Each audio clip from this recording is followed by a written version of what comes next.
Mabuhay po sa inyong lahat. You are watching So Janelle. I'm your host, Janelle So. Filipino food movement is so hot these days, at least especially here in Southern California. One of the trailblazers is Eggslut's chef, Alvin Cailan. And even he recognizes the challenges of getting mainstream America to love Filipino food just as much as we Filipinos do. Here is our So Hot interview with him.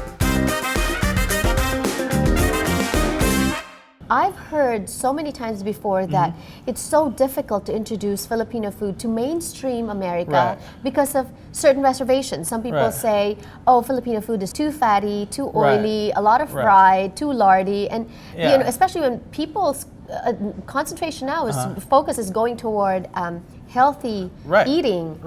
Well, I mean, I think Filipino food in a natural sense in the Philippines is healthy, purely because, you know, there was no such thing as organic and local. Right. In the Philippines, everything's organic, everything is local. So why can't we make that kind of food? You know, I think the problem with Filipino food in the last 30 years is that it's stereotyped. Okay. You know, it's stereotyped. Well, and ingredients-wise, right? Like, you know, when I meet a white person, they're like, oh, balot. And it's like, I don't eat balot all the time. Right. There's more to Filipino food than balot. Or dinaguan, or, you know, they kind of put a fear into people when it comes to Filipino food. And with that, and us transitioning as Filipinos to American society and assimilating, you know, we kind of become embarrassed of our food. And it's true. I mean, like, growing up, you know, I grew up in a Mexican neighborhood and in Pico Rivera, and our dish is called puto. Oh, yes. You know what I mean? And like my friends would laugh at me. Right, because you're saying puto. Yeah, so I'm like, immediately it's like this terror of like, oh my God, my friends are making fun of me. Right. But now it's time to get over that. I think, you know, like you know, whenever I talk to anyone about Filipino food, it's always like, you know what? If you're gonna take a picture of Sprinkles cupcakes, or if you're gonna Instagram, you know, a hot dog from Pink's, or if you're gonna go to a Mommy Burger and Eggslut or whatever, you're taking a picture of that.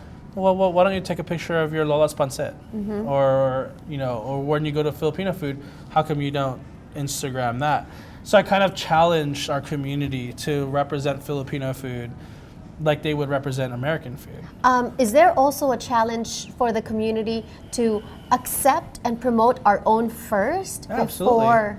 I think that's the most important thing. I think everyone has a Filipino friend. Yeah. So if my aunt or uncle doesn't promote my food or my Filipino restaurant, how are people going to know about it? If you want to know more, or if you want to be the first to know, or if you want to be in the know about what's trending in the Filipino-American community, subscribe to us on YouTube, like us on Facebook, and tweet with us on Twitter. Maraming salamat po sa inyong pagtangkilik.